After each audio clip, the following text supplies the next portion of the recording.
Hello, YouTubers. This is Joe Bravo and Mo Bravo's Knife Reviews.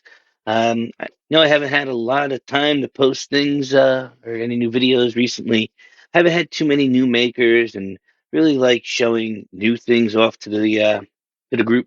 And I'm very happy to have the opportunity today to bring you a couple of new knives, a couple of knives you may have seen that are similar, and a new maker that's coming out and give you a little showcase of what I have in the collection nowadays.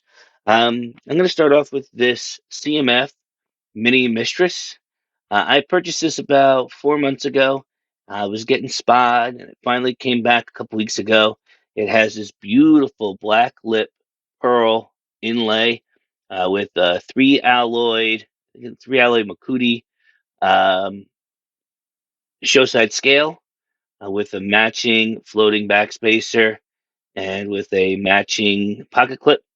And action is stellar, just like all the CMFs that I've had. Great thumb stud deployment, nice firm detent. Ian has modified his detent and is going with a much stronger detent on all the new knives that he's been producing. I think he's got a couple of builds coming out for the New Orleans show. So if you are going to New Orleans and you are going to go to the, what is it, NOCKS, New Orleans Custom Knife Invitational, you should definitely take a look and stop by his table. And I'm sure that you'll be more than happy with what he's got offered. This next knife is from a new maker, Edward R. or Edward Ratanun. This is called the K Flip. And being that a couple of these knives are a little new, I am going to get the ruler out just so that you can get an understanding of how big the K Flip is. You're looking at close to 7.5, 7 3/4, which is a good size for me. You know, I do like that 7.25. But what I think Ed knocks out of the park is the location in which this thumb stud is located. It's a lot further down than on some knives. Specifically, the CMF. Ian puts this stud right up here so that it barely clears the scale as it rotates. And, you know, Ed did the same thing. The problem is, or not the problem, the design doesn't allow for the stud to be located any higher with the way the bolster and the pseudo choil comes out. And with that, I really like how low it is so that I could really get a lot of ramp up when I deploy the stud. And the thing fires great. It's got oh man, what the heck? I'm gonna get the COA. It's an interesting pattern. They call it Norris Taipan, and I'm just gonna get the COA so you can take a look at it. This was from the Nashville Custom Knife Show last year. I think it was like November or December, and it does have a Brittany blue carbo camo, which is kind of difficult to see in certain lights, but when you get it outside, the blue really does pop. Zirconian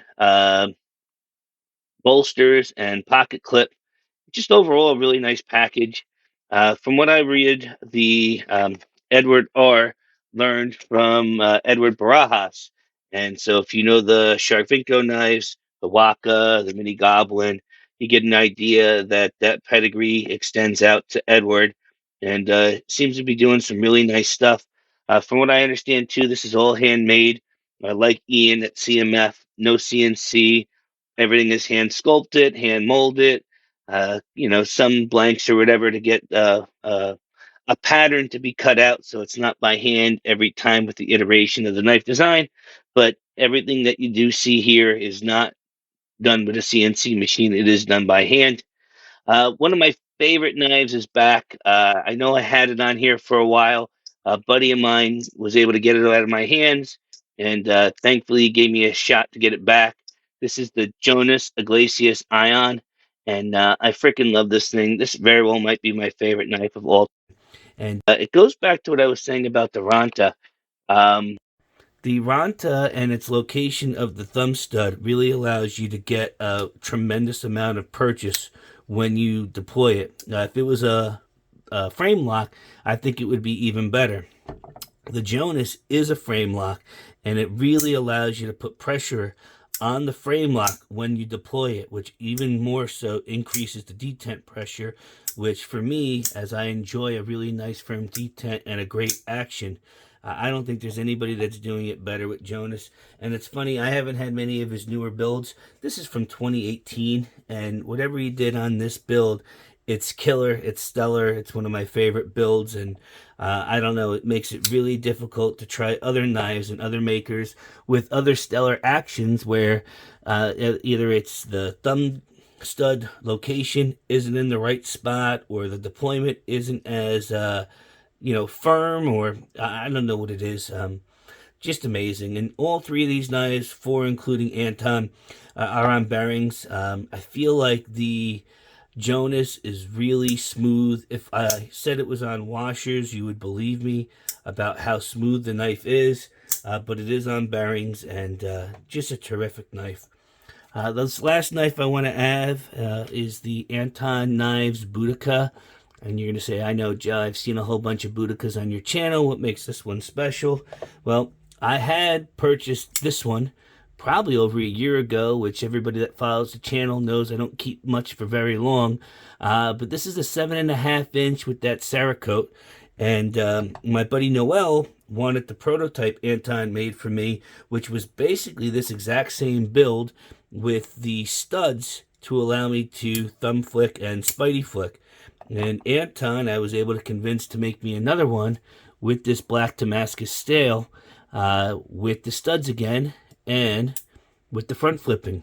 So now I have a dual action Anton knives with the IKBS bearing system, firm detent, drop shut action, black Damascus pocket clip. He didn't do the black Damascus spacer.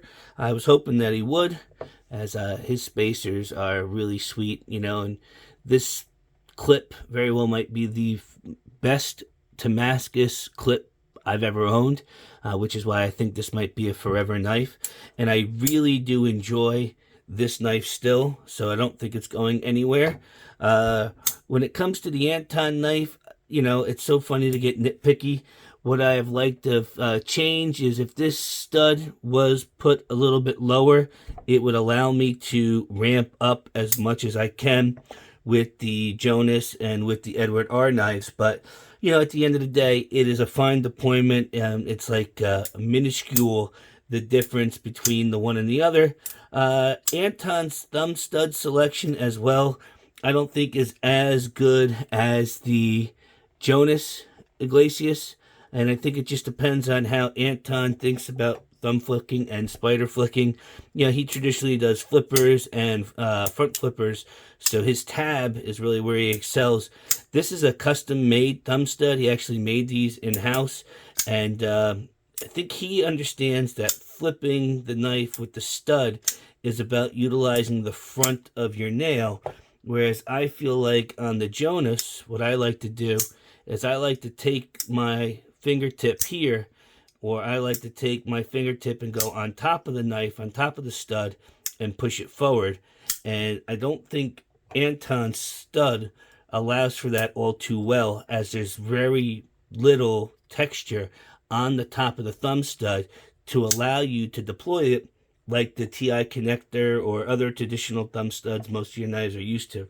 So there is a little bit of learning curve with utilizing your thumb. I feel like if you ever utilize a Sabenza, where you have to use the front of your, the top of your thumb to deploy it out, and it kind of gets raw after a while, that's what I feel like with the Anton. But it's mainly because when you put the pressure on the lock bar and you're doing the thumb stud deployment like that, it can get a little bit aggressive.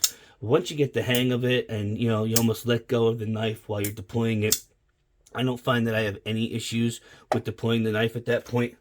If I had a favorite right now, the action on the Jonas is certainly my favorite.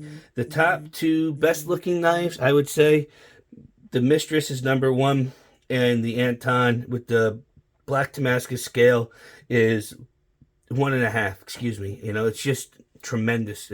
Both of those knives, and it's hard because these knives don't show in the bright sunlight.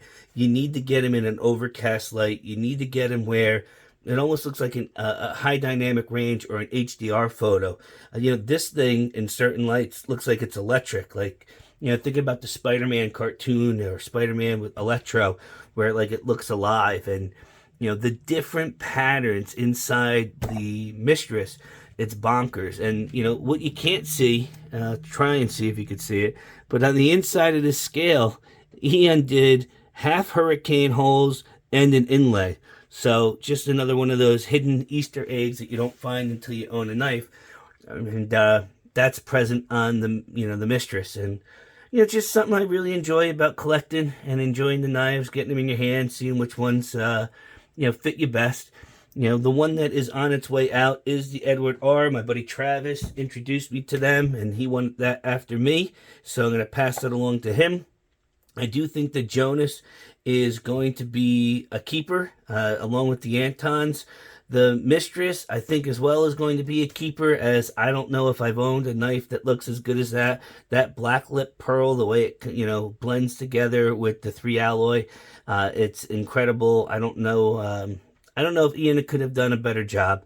I don't think the knife would look better either as a hand rub blade as it does with that stone wash. That matte finish really makes everything else pop like hot fire. The Anton knife is tremendous. I'm so thankful that Anton was able to work with me and do a build with exactly what I wanted. If I did change anything on the Anton knives, it might be just to go with a TI connector type stud, and I think it would really excel and make the knife that much better. Not to say it's a reflection of Anton's work. I just think the South African availability to the TI connector stuff, isn't something that Anton traditionally uses. So if he was to do more, I would probably suggest that to him, as everybody is familiar and comfortable with that TI connector offering. What else? I do have a Scott Cook Loxa coming in. It should be here tomorrow or the next day, so hopefully that comes in. And I'm really eager to get that on the channel as well. It's an integral frame lock. I had one. I didn't have dual studs, so I didn't want to get it on the channel. But I am excited to finally get one on the channel with dual studs. I'll be able to compare it to my Carol pick that you see here and my my Maverick Concepts Asuka, because one thing that, like the Inkosi that I had, you can front flip a Scott Cook Loxa, so it kind of adds another dynamic to it. I know it's not known as a front flipper, but the one that I had with the single stud had a really nice action. You could choke up on it and you could deploy it with your front flipping, and really changed my perspective on spending as much as I did on that kind of knife. So I'm very excited to have the opportunity to own it and share it with you on the channel, and I'm very interested to hear what you guys think. So if you have any comments, you have any questions, lay them in the chat or in the comments. You can always reach out to me on Instagram, Watson and the Shark, and look forward to doing my next video. It's Easter on Sunday, so everybody that's celebrating, have a lovely Easter. I guess Passover is today. If you're celebrating that, have a good Passover, and just have one hell of a good spring weekend. So take care.